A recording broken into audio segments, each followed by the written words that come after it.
tasting two of Ferrari's spectacular bubbles, the regular Brut, the Rosé, and there's something kind of, I mean, not necessarily unique, but this is a little bit of an outlier for a lot of the Italian sparkling wines we see.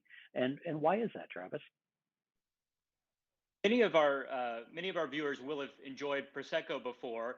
This is actually, if you notice on the label, going to be labeled as Motato Classico, so or classical method. So this is a sparkling wine that's being made with that more labor-intensive, more aged process, where the wines are fermented for one time and then put back into the bottle to be fermented a second time. And that's going to give it its effervescence and its bubbles, but it also does something really special. After that yeast goes through and completes its fermentation, it's going to age on the wine for a period of time, and that aging on the yeast, or the lees they call it in the winery, is what gives these sparkling wines their depth and complexity. So I'm thinking notes of brioche and almond, and almost like those bakery aromas that we love with fine champagne being found in Motato Classico sparkling wines like these wonderful ones from Ferrari today.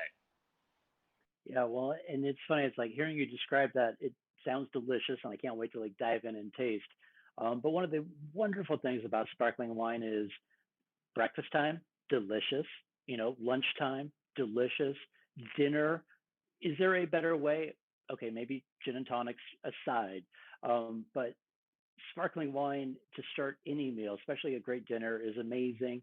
And then what's really kind of cool is you can take it throughout the meal. And I love that there's different variations. Like the rosé definitely has a little bit more body richness, so it can actually hold up to something, lighter poultries, maybe even almost entrees. And I love that we associate bubbles with celebration and happiness, and we should never lose that. But I think sometimes we forget that it's a pretty darn tasty wine, and it really pairs great with food, no matter where you have it in the meal. So, don't feel like it's just a stepping stone to white wine or red wine, because it can be absolutely delicious the whole way through. I mean, Travis, don't you and your wife have like a tradition with bubbles? Like, what's your, anniversary tradition with bubbles?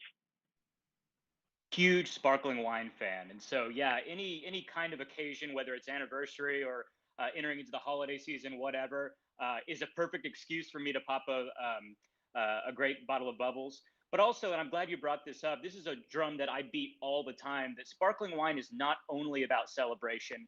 The versatility of the zippiness of acidity, that light effervescence, and then the broad varieties of styles between something like a Blanc de Blanc, which we'll taste here in a minute, and then something, a rosé with a higher proportion of Pinot Noir, completely different styles and can go well throughout the length of the meal. And so I hope we'll find that as we go through and taste these here in just a minute.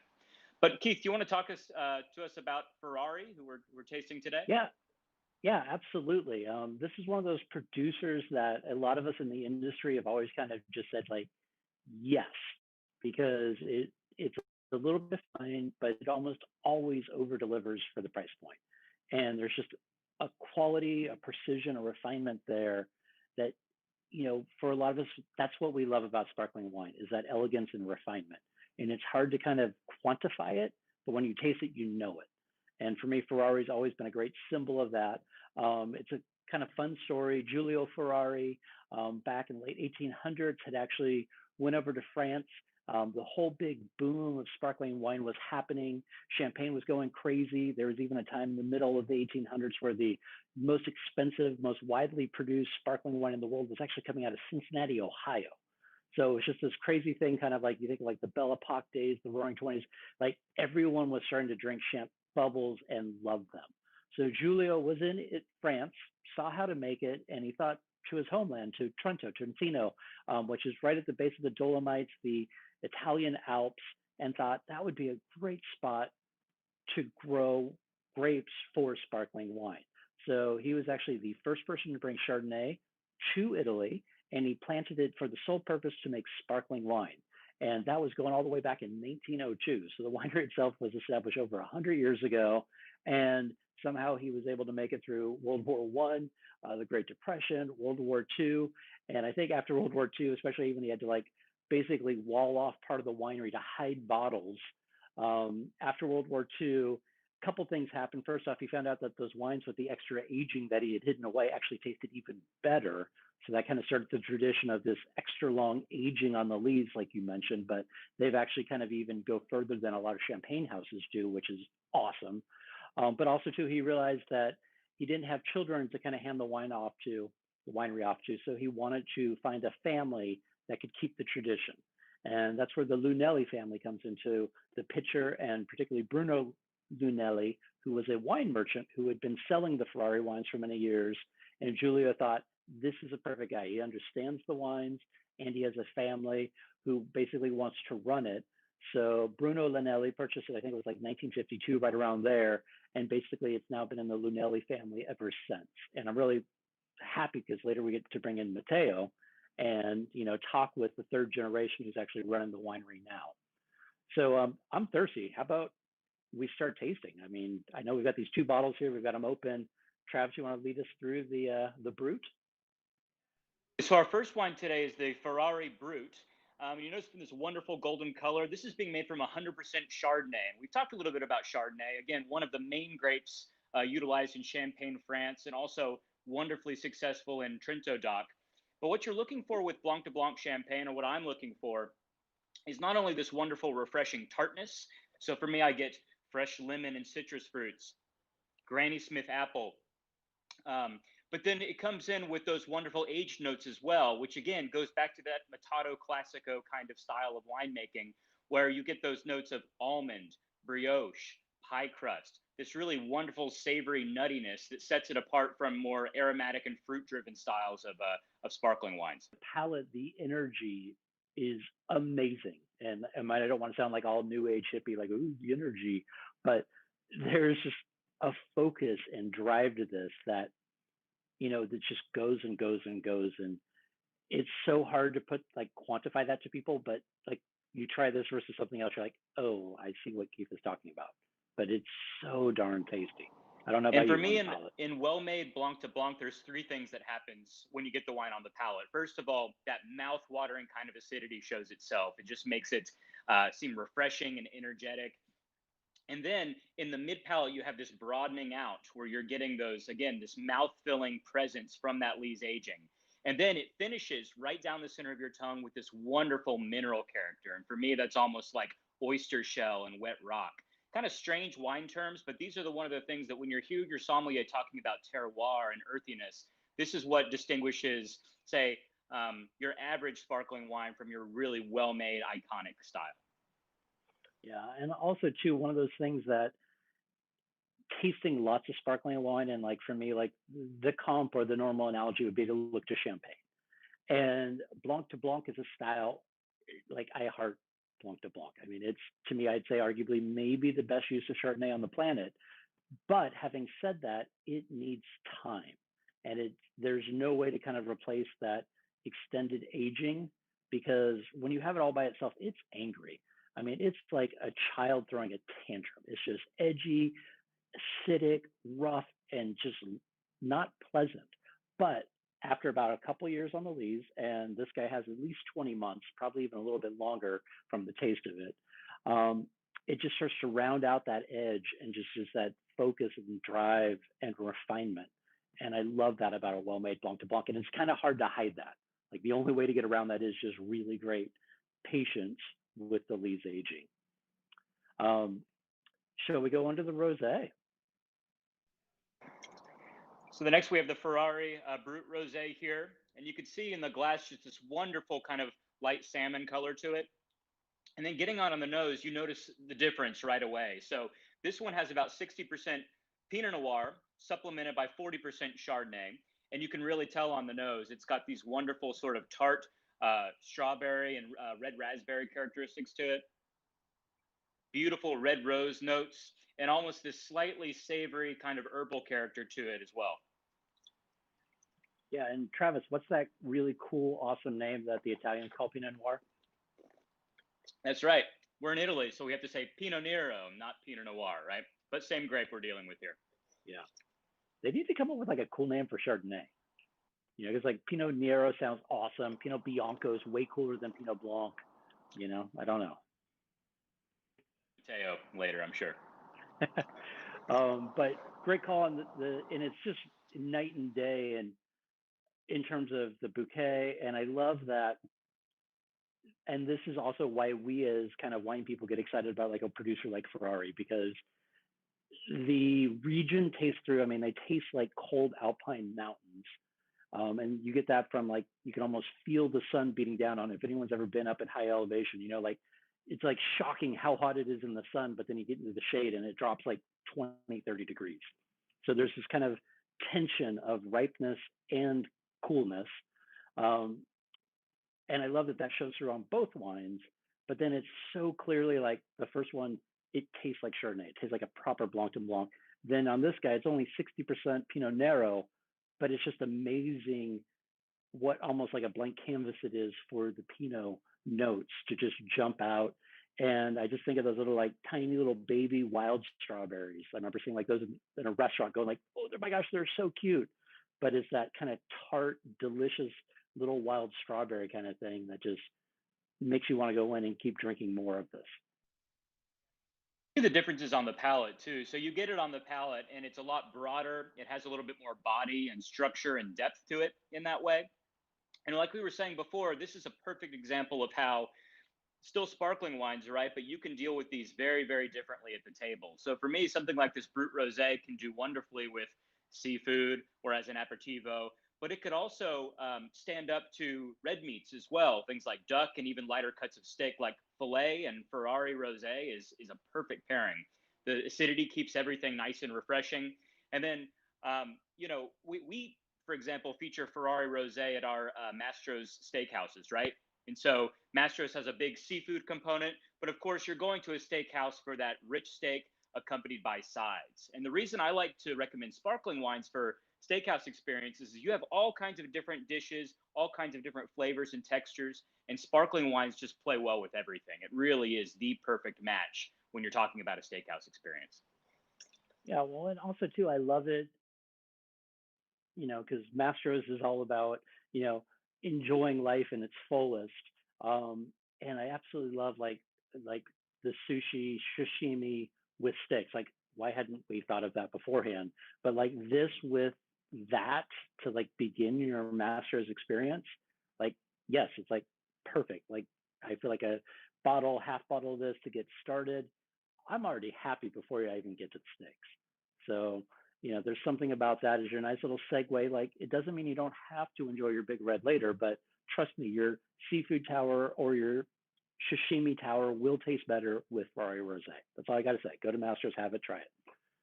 So, I think we should probably bring in Matteo, don't you think?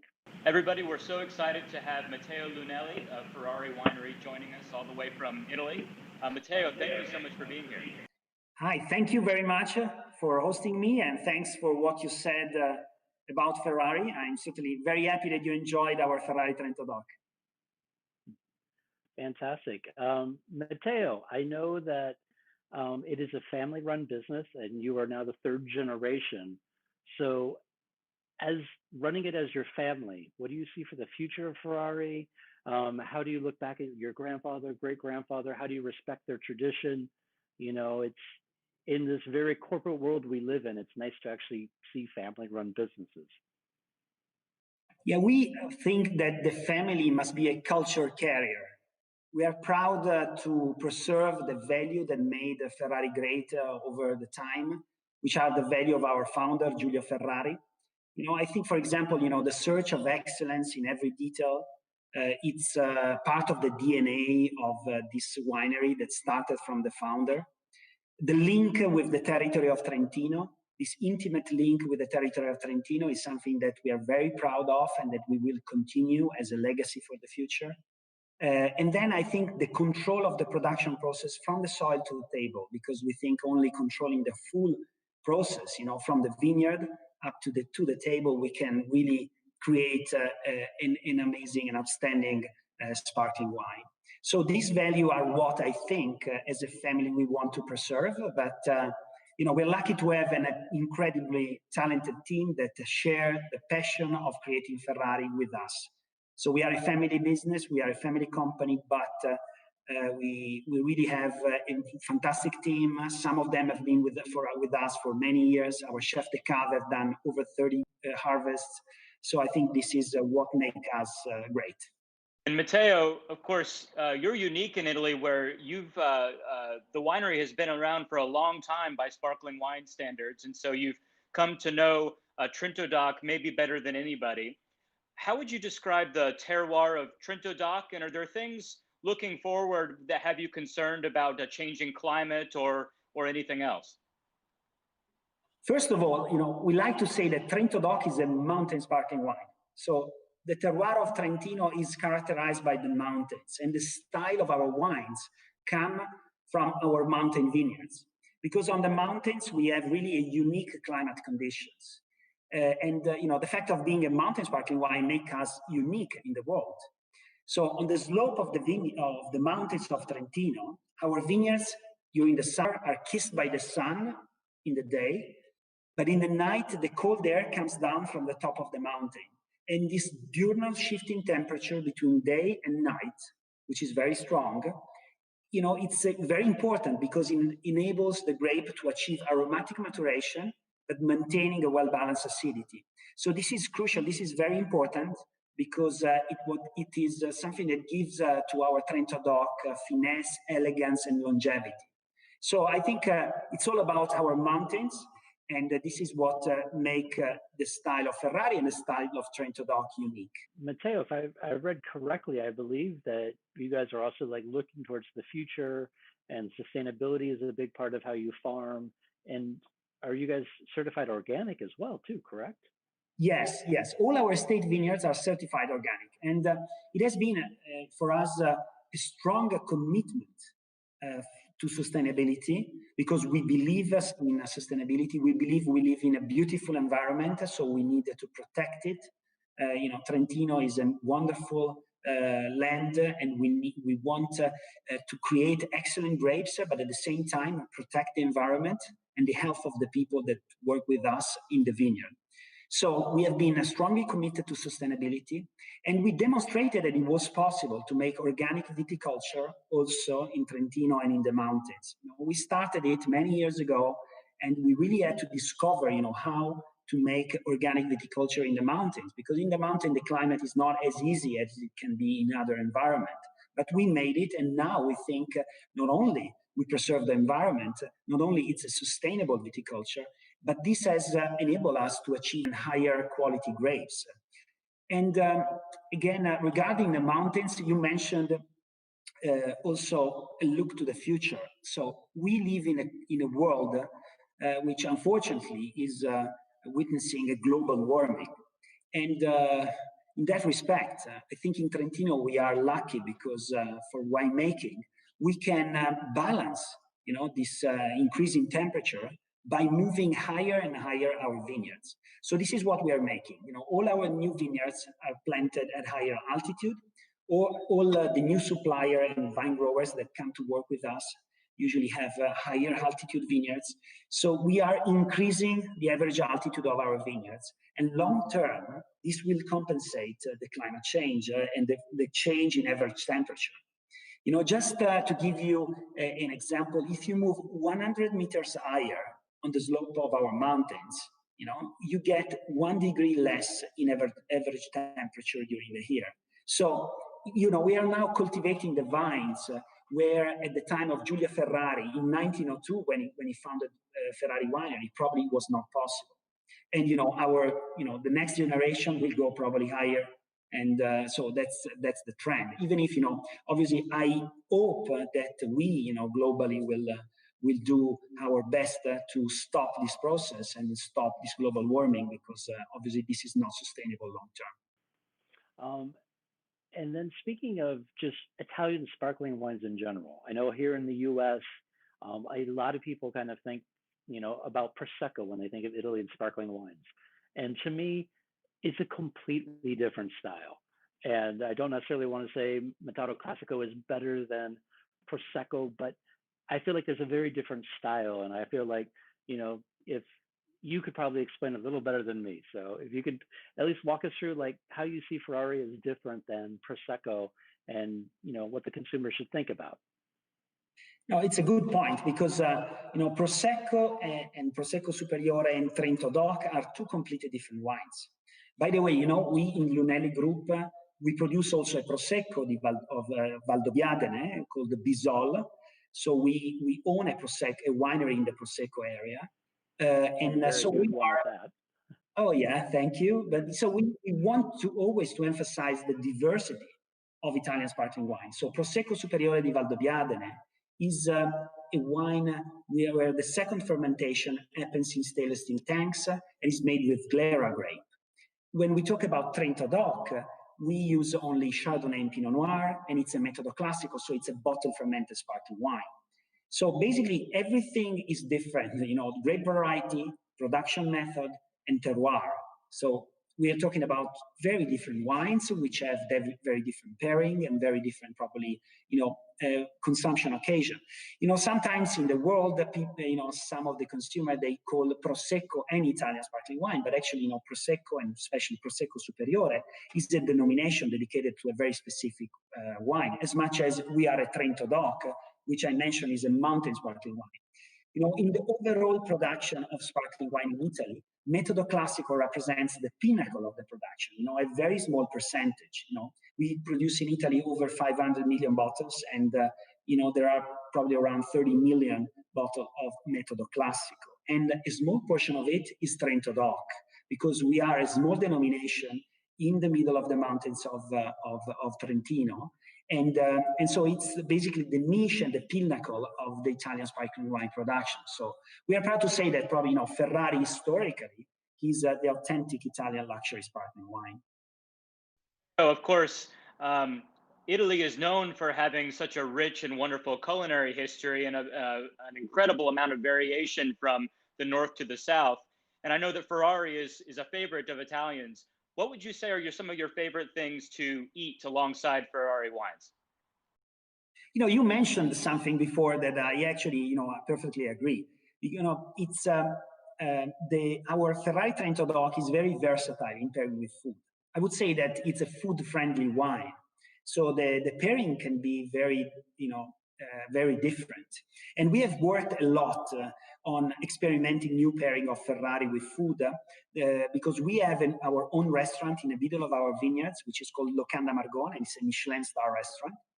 So usually with the Ferrari Trentodoc, you can start from the aperitivo, where you eat, perhaps in Italy, we use to eat many small bites at the aperitivo, some Parma ham perhaps, or mozzarella, olives, Parmesan.